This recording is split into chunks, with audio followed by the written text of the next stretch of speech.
So, welcome to the first installment of a maybe bi-monthly, bi-weekly, I don't know at this point, series where I just talk about what I've been playing or whatever.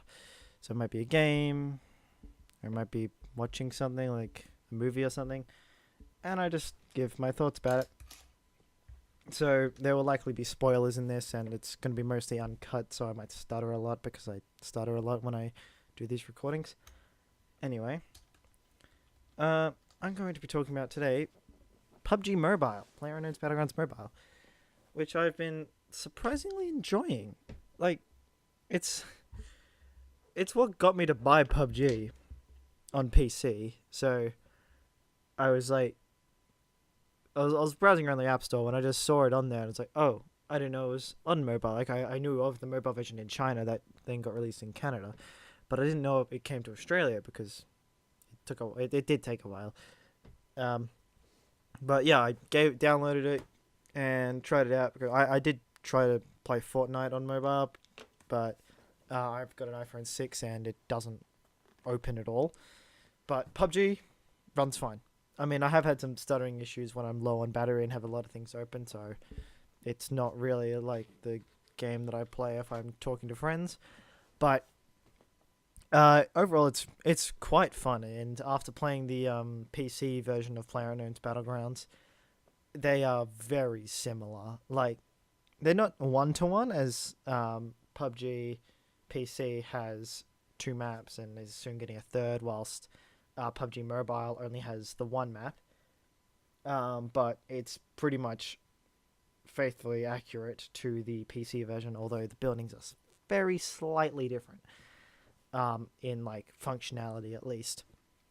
But in PUBG Mobile, you can like your character auto picks up some items, and that can be quite useful. You're just running through, and you just need to figure out what you need exactly, since it highlights the items that you'd want, such as like 4x scopes and medical supplies and stuff. And it also stops auto picking up once you have too many, so your backpack doesn't get too full. So say if you have like 15 bandages, it won't try and pick up anymore, although I like to pick up more than 15 bandages just in case, but you still can. PUBG Mobile also has this thing that I really want to come to the PC version so I can play with my friends, since my friends don't really want to play PUBG Mobile, where it's like this arcade mode where it drops 28 people in a small arena. It's like just it's part of the classic map. It's just a little kind of confined space, kind of like the deathmatch mode from PUBG PC a while ago. But like it starts off a little bit bigger, and you just drop in, pick up weapons, and it's just like a short, small version of PUBG. It's really, really quick, snappy. I really like it, and I really wish it was in the PC version. Like, it really needs to come there so it can shorten out some matches, so you can just play like a quick match before you have dinner or something, or before you go out. And overall, I'm quite happy with PUBG Mobile. Like, I was very surprised. I thought it would be like sort of bad, and like a lot of mobile shooters are bad. But after you get used to it, I play shamelessly, play a lot of mobile games, and once you get a bit used to it, it kind of comes naturally where you put your thumbs and all that. But it's overall really intuitive, especially because another feature it's got that I really like is that it has like two fire buttons. They both do the same thing. Like, there's one on the right side of the screen, which feels comfortable to press when you're moving around. But when you're looking around, because you look with your right thumb as well, so you can't really look and shoot at the same time normally, that's where the other fire button comes in. The other fire button's on the left. It's like a smaller one, but it's still easy to press if you need it. So you can look around and shoot at the same time. It's really, really nice. Really intuitive. Really happy with that. And Fortnite Mobile actually added that in after PUBG Mobile released, although I have played other mobile battle royale games before, and they have had the second fire button, and that was something I really wanted to be in PUBG Mobile when it came out, and it did, so it was really good. Another thing PUBG Mobile loves to do is just give you cosmetics. Like, you get BP really easily, which, like, BP is the currency in the game if you don't know. You get it really easily. You can open crates like all the time. I normally wait until like the crate prices reset, because if you didn't know, every time you buy a crate, the price goes up until the end of the week, when it just goes back down to the normal, and you can start price hiking again. Yeah, I usually just play a lot of it and then wait till the end of the week, and when the price is reset, and then just buy as many crates as I can and just restart the process. And while I don't always get good stuff, like I've always kept my jacket that I always wear, you do get some good stuff. Like I did get that jacket from that. Also, they do love, love, love to hand you out these temporary loot crates where you open them and it gives you an item that you can only use temporarily.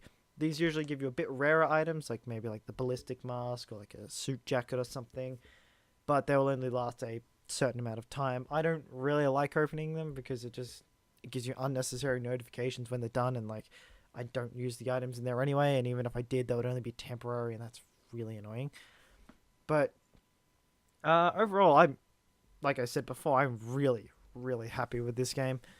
They have added in some other forms of monetization in with their PUBG, but I don't actually know what they're called. But they're premium currency, where you can buy premium crates that can give you some extra stuff, and they're alright, I guess. Like, they're basically just regular crates, except they might have some cooler stuff in them for events or whatever. I don't know. They're alright. They're not predatory or anything. I hope not, at least for any of those who might be worried. But no, it's not too bad. Not too bad. I'm quite happy with the way they've done everything. And yeah, so that's me playing PUBG Mobile. What else have I been playing? Playing Dwarf Fortress. I love Dwarf Fortress. If you don't know what Dwarf Fortress is, you should, because it's really, really fun. I absolutely love Dwarf Fortress. It's probably one of my favorite games of all time. If I had to describe it, it would probably be like, I don't even know how I would describe it. It's just like so like complex and unique. Like you don't really do one thing in Dwarf Fortress. So let me just try to explain how you play the game, and that might help. So you've got three main modes. You have Dwarf Fortress, which is like what many consider to be the main mode. You have Adventure mode, where you get to create a character and all that. And then you have Legends mode, which just details the history of the world. Because that's another thing Dwarf Fortress does. It randomly generates an entire world's history, and an entire world just in general. And you can generate up to as many years as your computer can handle, because it is generating entire history with entire civilizations and populations. It's going to take up a lot of processing power to actually do these history things. So, yeah, so I normally do like about 500 years of history, or maybe 1,000 if I'm feeling frisky, but that normally takes up like a lot of my computer's power. It takes a while. But anyway, it's awesome reading the history, going into Legends mode and reading the history. I use this extension called Legends Viewer, which you can more easily read the history of the world. And I'll talk about this in another episode, maybe when I've got someone else on the show, about this goblin who wrote 3 books that were all interconnected to each other. Well, no, they were more like essays, like rants, and it was, oh boy, it's really funny these things. Anyway, you've got Fortress mode, which is the main mode, as many consider to be, although there's not really any main mode for this game, but yeah, Fortress mode, main mode, Dwarf Fortress. Where you basically you lead a starting party of 7 dwarves to survive, basically. So you got to build up your own fortress and kit it out with all the workshops you need, like carpentry, masonry, all that. Set up your drawbridges, your military, your trade depots for anyone who wants to come trade with you. And it's all very, very, very complex. Like I said, it generates an entire world history with a bunch of civilizations, and each civilization has its own people in it. It's all got its own deep history, and it's really, really interesting. So, of course, the Fortress mode is also really deep and interesting and very complicated. It's definitely not a game for those who aren't willing to learn how to play it. Oh, man, I really want to talk more about this game, but it's really hard to talk about when people don't know what it... If people don't know what it is, and I want to try and keep this show a bit more accessible to everyone. So I'm just thinking, what else have I played? What else have I played recently, or just want to talk about? Oh, surely I've got something. Surely I'm actually gonna.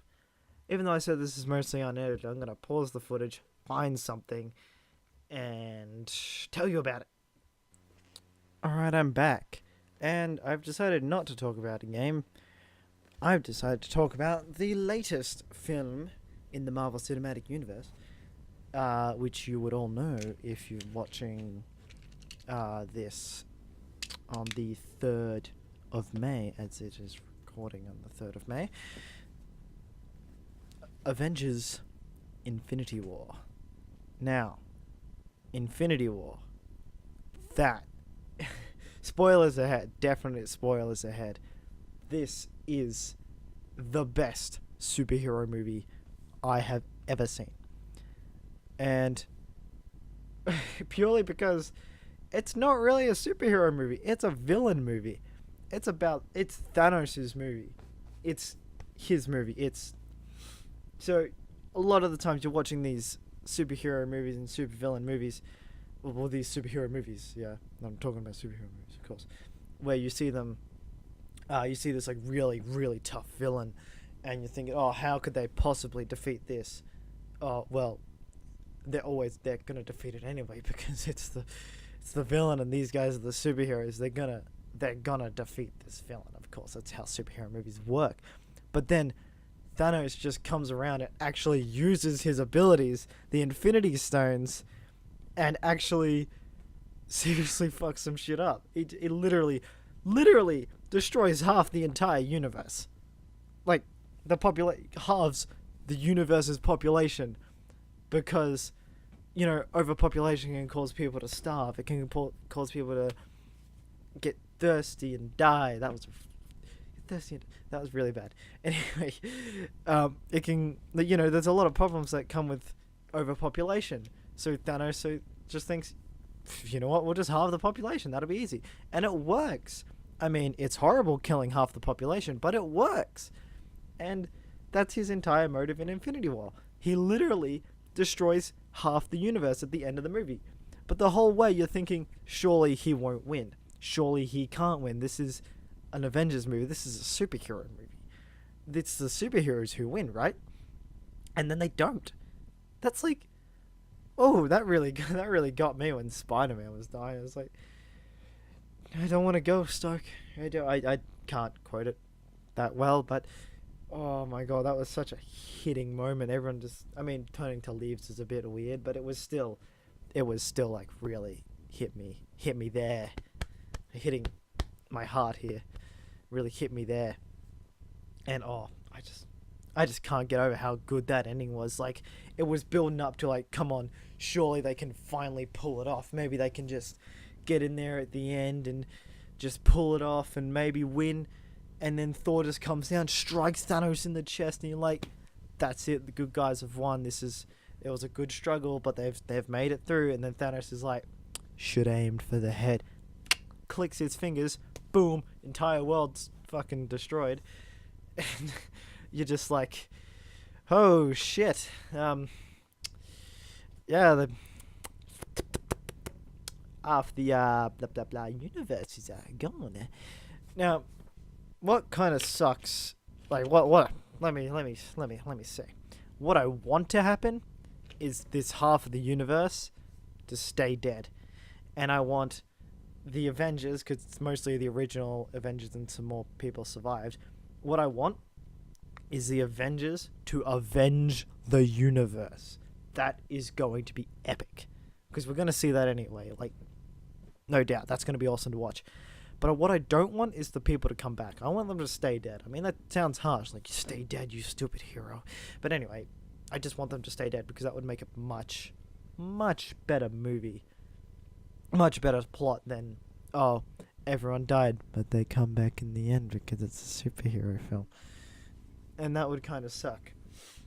But you know it's going to happen, and I don't want it to happen, but you know it's going to happen. Like, I want everyone to stay dead, even though I want more Spider-Man movies, because the new Spider-Man, Tom Holland, I think his name is. Best Spider-Man. Best Spider-Man. I used to think it was Tobey Maguire. But Raimi memes, or however you pronounce that dude who directed the original Spider-Man trilogy,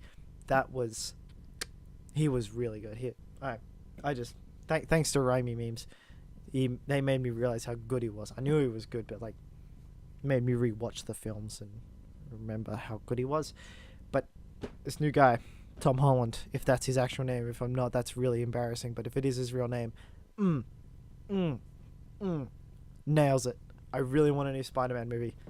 But if everyone stays dead in the Infinity War, well, the Marvel Cinematic Universe, then it's gonna suck because there's gonna be no more Spider-Man movies. But it's gonna be awesome because then that ending of Infinity War is actually good.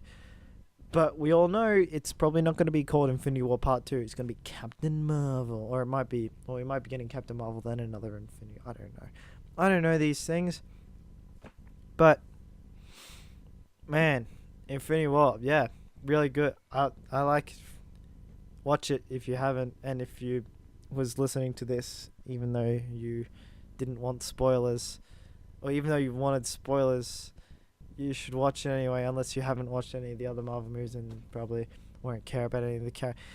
Just watch it again. Watch it again. Just do it. It's really good. Just watch it again. I really like it. I really like it. And this is coming from someone who thought superhero movies were getting really stale. DC. That was cringe. I'm not going to do that again. Except if I am going to do it again, it's going to be better. Yeah. So, that's, Bonfire Cow Internet Show. Internet Nerd Show. Bonfire Cow Internet Nerd Show. Bye.